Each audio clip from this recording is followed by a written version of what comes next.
All right, thank you. All right, so our next person up on stage is a first timer.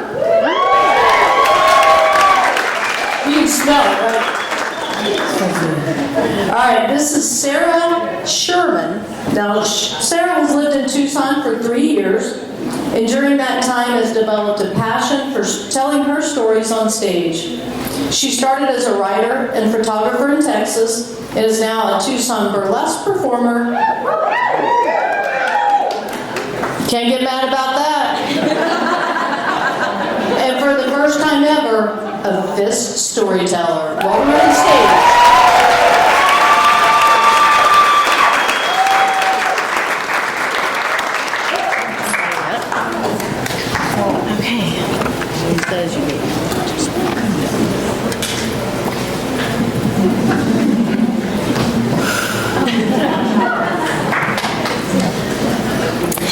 Okay.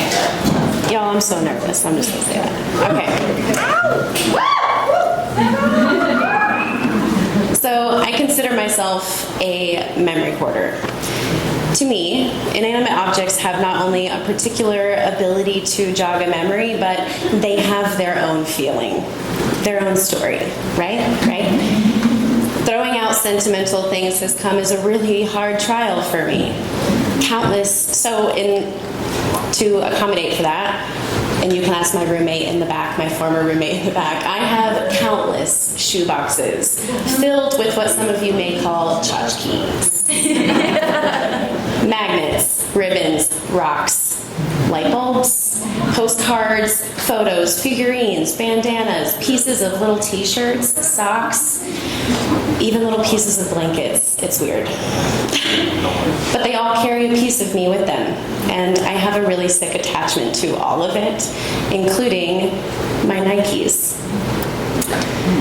So halfway through my Peace Corps service in Ukraine, around 2018, I tossed my beloved 8-year-strong black Nikes into a cigarette disposal trash bin outside the main shopping center in the neighboring city closest to my town where I lived in Ukraine.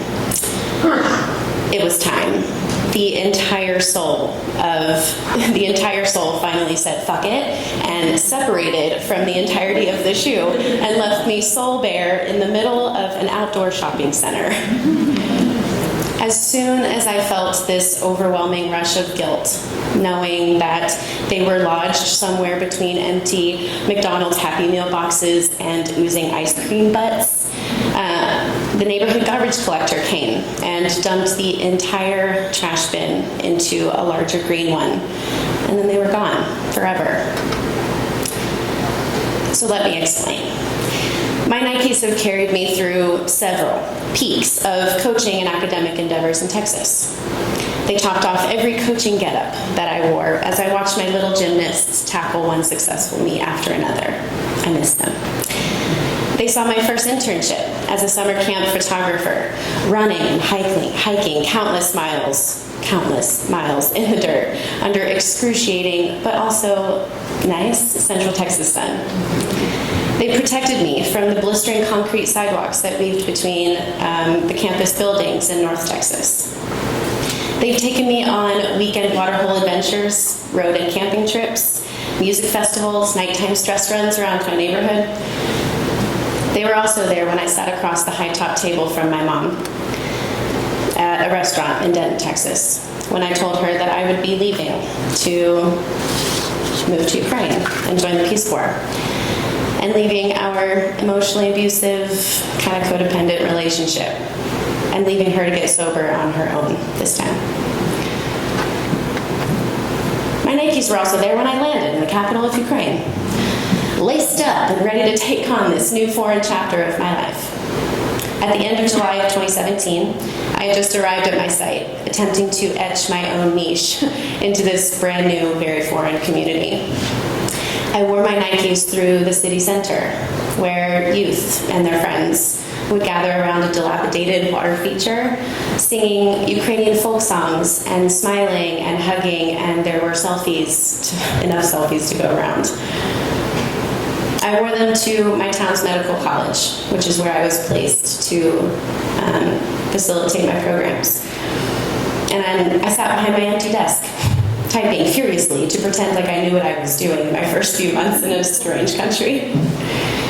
I also wore them to my host family's home, where we harvested potatoes and cucumbers and tomatoes and beets from their backyard garden.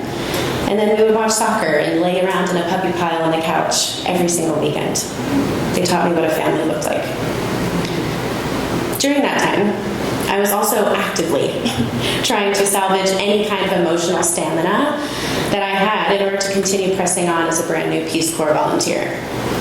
My 4-year relationship had just ended in an unexpected and really vicious mess. My mother and I left each other with a lot of pain and hate in our hearts. My father had gotten remarried 2 weeks before I departed, and well, now I was in a foreign country and I didn't feel like I had any stable ground to stand on. But I had my Nikes. I caught wind from a former site-mate that not too far outside of Dubno, which is my little Ukrainian town that I lived in, there was a sunflower field.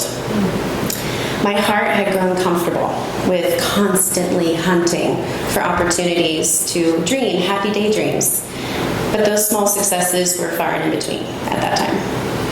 I had never seen an actual crop-sized sunflower before.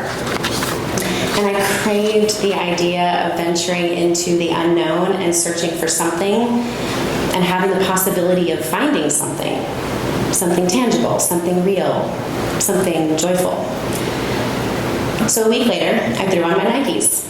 I bought a liter of water and 2 garden-grown peaches from the local bazaar.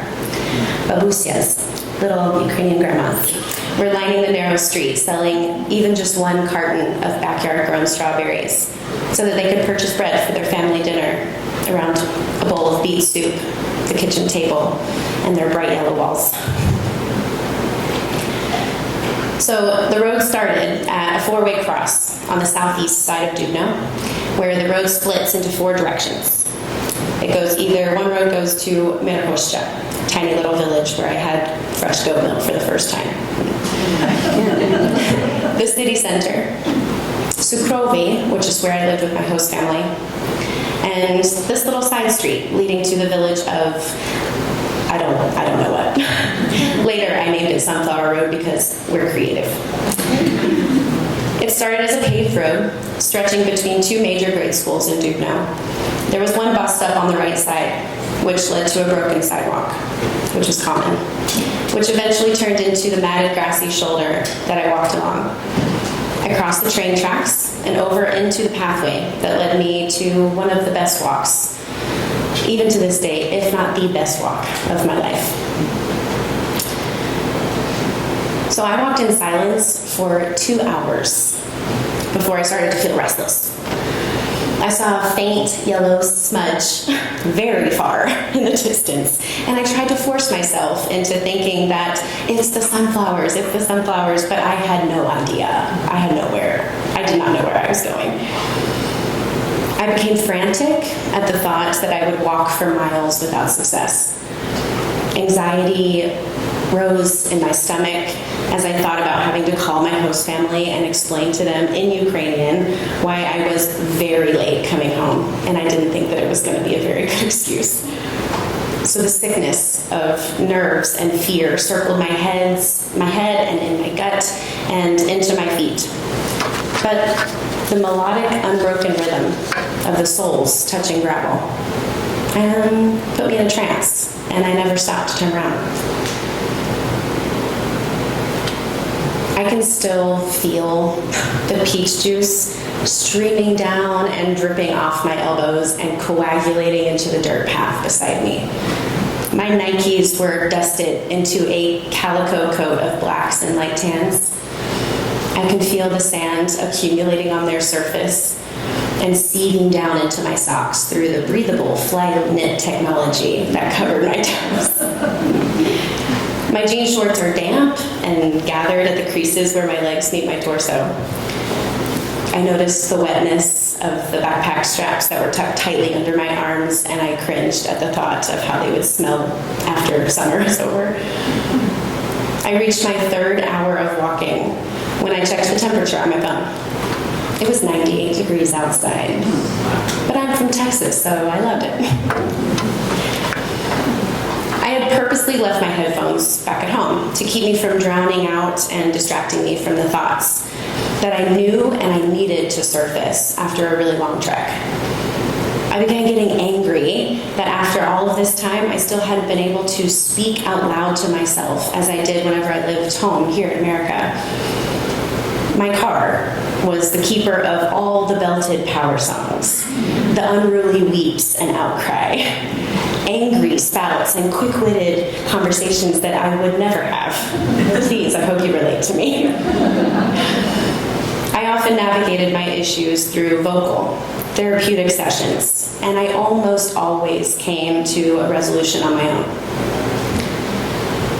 But when I came to Ukraine, there was no freedom of outward expression while working your way through Peace Corps training. You didn't have a car. You were surrounded by a cluster of other Peace Corps volunteers who never left your side. You had a host family that you lived with 24/7, and you had a slew of Peace Corps staff that had their finger on the pulse and watched your every move. So this small sunflower journey was my opportunity to find my voice again, to release whatever I had to endure since coming to Ukraine. So I would open my mouth and I would say a few meaningless words like, "Should I eat my other peach?" Only to shut my mouth again and listen to the sound of my tired Nikes.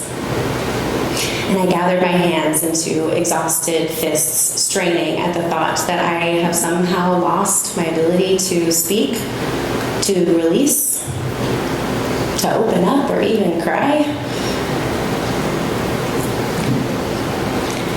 The pine trees soon tapered off, the rich dark greens fading into milky green stalks of corn. Calmed with this silence, I watched each protruding crop pass and slowly blend together into one big paint stroke of green. I lost myself in the creation just long enough for a thunderclap to shake me awake. And at the turn of my head, I saw this blackened cloud that had gained momentum and encroached upon my haze and my path rude. I feared that this Ukrainian summer storm would show its ugly face and laugh at how idiotic I was, thinking that I could possibly walk this far in a strange country by myself. I also feared the guilt of turning back would, like the rain, weigh me down, and I would never find myself on Sunflower Road again. Yet, not one drop fell from the sky. The expanding mass of thick navy cloud grew over and just ahead of me. It almost felt like it was coaxing me to it. The stinging pain in my legs became faint. Now they're just machines stimulated by something other than force. I felt as if I were being dragged forwards, hovering and floating above the gravel and into the storm.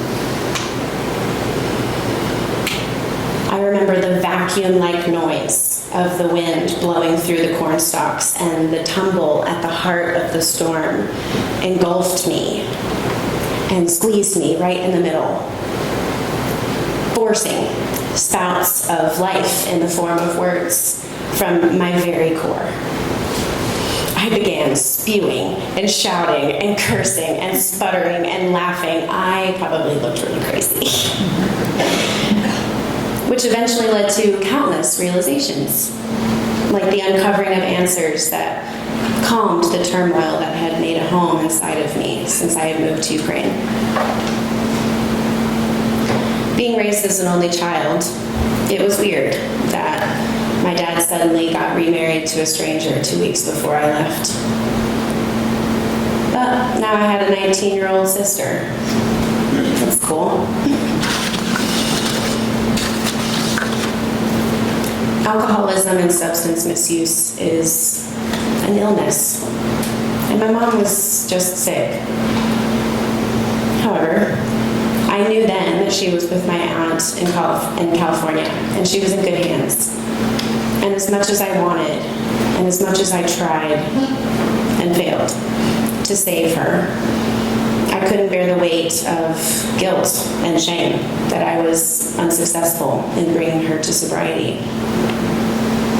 But without that weight, I could take full advantage of this new opportunity to grow into a community-minded, open-hearted woman in this new country that I was very, very quickly falling in love with.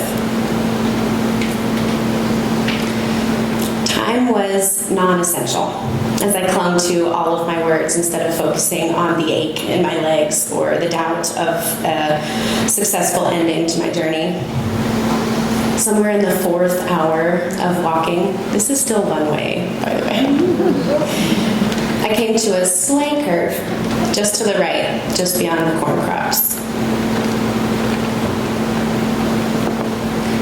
The liberation of that sight was bending.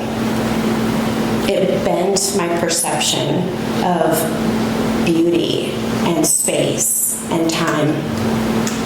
I bent over at the waist and I let out a cry that sounded like a sigh and a wail harmonized into one.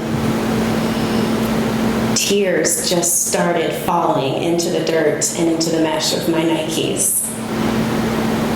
There was new energy in my legs and in my feet. And I skipped off the dirt path and I walked inside the towers of sunflowers. The magnitude of being lost inside this prickly green mammoth, and truly, I have this big, mammoth-sized sunflowers was almost excruciatingly sensational. So I lifted myself to my toes, and my head just barely broke through the blanket of almost neon yellow in comparison to the storm clouds up ahead. There was no fear, no anxiety, no anger. There was just me and the sunflowers and my Nikes. So, watching my Nikes slide out of the McDonald's sludge trash into the larger go away forever bin dredged up all of these memories of sunflowers and peach juice and backcountry gravel roads in the middle of nowhere Ukraine.